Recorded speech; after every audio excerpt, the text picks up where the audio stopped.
Hello everyone, my name is Paul Third, and this week I want to be a little bit controversial as always, but I do feel that I've got to speak my truth because at the end of the day, it wouldn't be Paul Third's channel unless Paul Third spoke the truth. Now, I know that this might sound strange because I did a sponsored video for an analog emulation last week, which was the Pulsar 8200, but for me, that was basically like the end of it for me. I think I've got to a point now where I'm just bored. I'm just really bored of analog emulations, and I do genuinely believe that we've got to a point now where plugin developers can make, extremely good analog emulations. And there is no need for another Pultec, there's no need for another Neve 1073, there's no need for another SSL, another API. It's just getting out of hand. And I'm getting annoyed because it's like, just because something's rare doesn't mean that it needs to be emulated, and it doesn't mean that just because it's rare it's going to make your mixes sound awesome. When I started this channel, I was into plugin emulations and I was all about analog versus digital, and there's still a lot of analog versus digital that I'm interested in, and that's something that I still kind of I want to go down, but I want to have the physical units in my hand, and I really want to test the most expensive units that people can get their hands on. But, in terms of shooting out one plugin to another plugin, I just don't have it in me anymore. Because I'm bored. And the truth is, as much as I own a crap ton of analog emulations, and I've been given tons of analog emulations from the best developers in the land, it doesn't mean that I use them. Now, I understand that many people like many analog emulations because of the set frequency points and the certain sound that, the limitations that this certain analog gear can give you. And, I do still like compressors, I will always still use Tim Petherick compressors on all of my mixes. But even in terms of compression, I'm using way less compression than I used to. And, I'm very selective with my color, and I'm just finding that now I'm mixing for clients and I'm trying to mix quick. Having chains of plugins, it just isn't working for me. It's making things sound a bit murky and unclear, and it's just too many decisions. And it's kind of clouding your decision making, where, what I'm finding is that kind of less is more.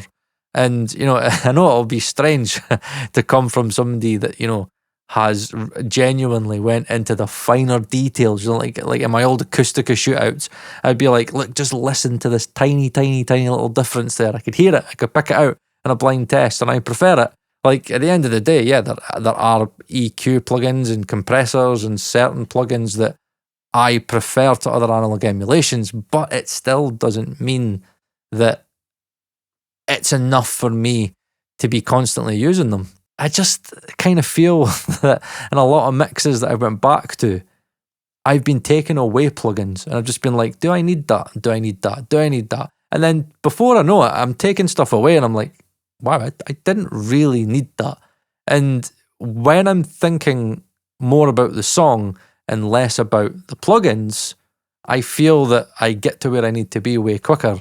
And the mixes sound just as good. I actually think they sound better. And this has kind of brought me to the decision that I want to do way less analog emulations on my channel.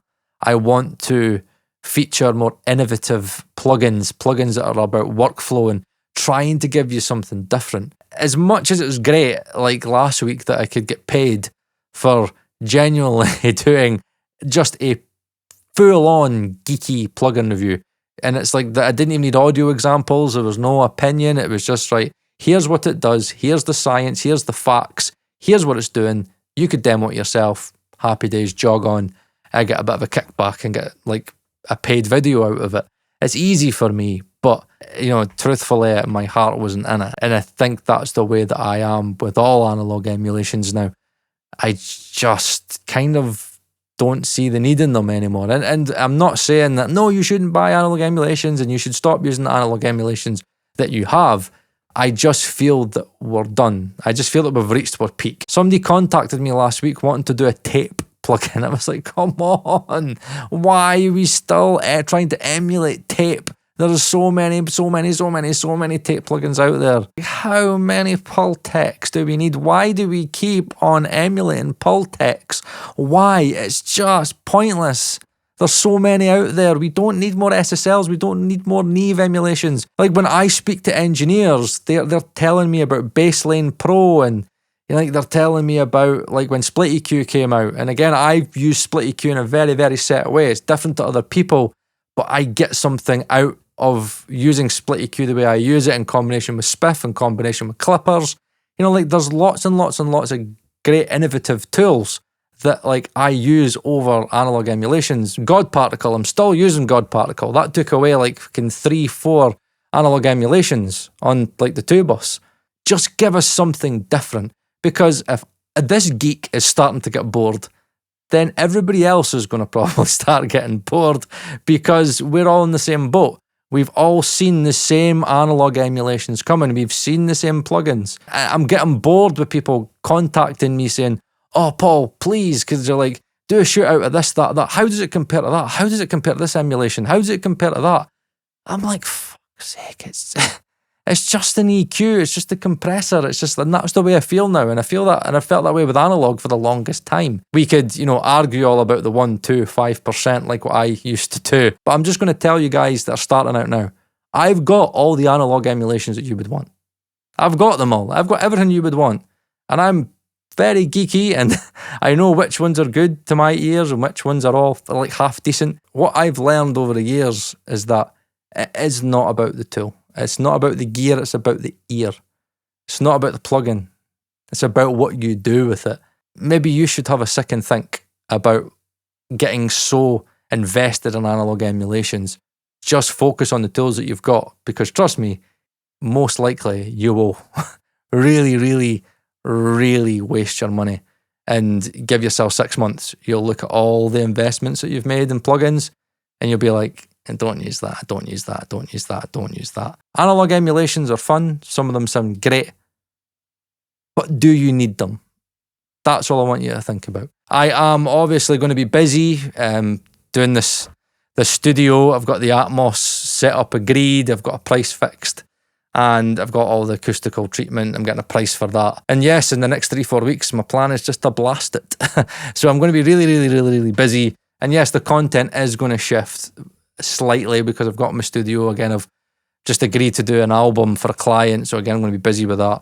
So yes, my content is kind of going to be a little bit more focused on mixing and kind of Atmos and other things, but I'm still going to do the geeky stuff, and I'm still going to call out developers that need called out. So yes, there is a lot of new exciting content to come, but I just thought I'd kind of let you know that's where I am just now. Let me know your thoughts. Are you bored of analog emulations? Do you think that we've reached kind of the summit and the peak? And like, it's just, we've got enough, right? Have we got enough, right? Let me know down below. My name's Paul Third, and I'll see you again when I see you.